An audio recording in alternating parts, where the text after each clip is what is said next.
up to 6. So for most of you, in fact, 6 o'clock is not new, because we have a lot of work to do sometimes, so we roll on. I know that a lot of people in my office stay on until 7 o'clock because of the demand of the public and the work. So it's not anything new.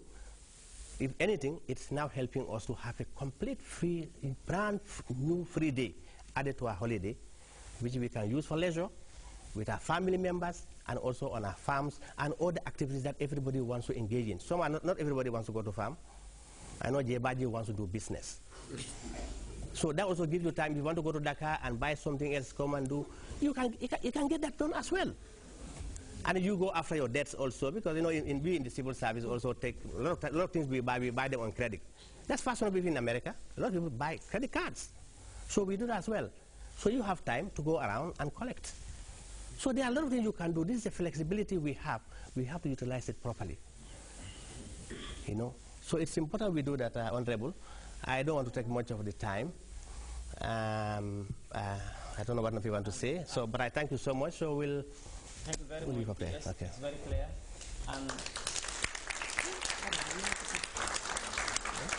Thank you very much. Our audience, you will also be given the opportunity to share your thoughts and views on the issue.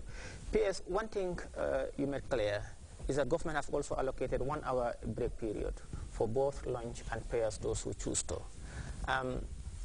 If you go to other countries around the world, people work up to 6. In fact, most of the countries now, people 24 hours, they are changed in shift. Now, I think what government also, under the leadership of the president, realized is by 4, when all government machineries and institutions has been shut down, it might also affect the work, the effectiveness of work, and also probably others who might have other engagement and or emergencies would want to attend to it at 4 o'clock or 5 o'clock when all the offices are closed, both the financial institutions and also government institutions. I think it has a lot of positive impact and effect to the socio-economic development of this country. Closing government machineries at 4 o'clock, all government institutions, has a negative effect. P.S. the Permanent Secretary, Ministry of Trade, Regional Integration and Employment. Everybody, you're welcome to the National Roundtable. Thank you. Yeah. Yes, P.S. we had P.S. Fadera, the PM. Now, what is your take on this change of government time? If you choose to in the local languages, you're most welcome. That may be difficult. Thank you, and good evening to everybody. Having heard what my colleague has just said, Mr. Fadera, who is the Permanent Secretary of his Personnel Management Office responsible for civil servants, I think we gather that this was a well-thought-out idea. It didn't come out of the blue. And really, I think thinking out this process or the idea, government has given us the chance to, as civil servants and the country at large, to really benefit. You look at what does it do. Of course, it is a new idea, and people are not used to it. Therefore, there's bound to be complaints. But I think the fundamental is that it was well thought out, and it is to our interest.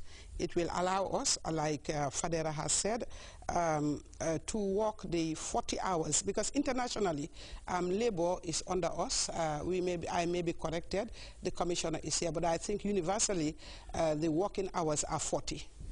Hitherto, I think civil servants have been given, if you like, I wouldn't say overpaid, but we were cheating government, if you like, because we were working 36 hours, and internationally it is recognized that people should work for 40 hours. That's the mean for the week. So if government realizes this and wants to extend, I think this also would extend productivity. What do we do? I mean, the Fridays put aside, I think during work, if we have 8 hours, 9 hours at the office, we're bound to do more. People have been doing that over time. Some don't go home early. We've been around for 6. Now, if we are given an additional day off, like we've just said, I think with the right mind and the right determination and approach, one will come to realize that it is for the better, and it will be more effective. there has not been variation in working hours, you said. Rather, it has been realized that we've been doing too little.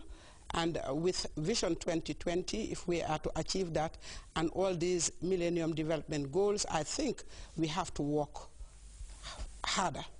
How can we work harder? I mean, it's by putting in more hours. We've put in barely three and a half hours, I think, extra. But really, I think it's necessary. I think it is personally necessary.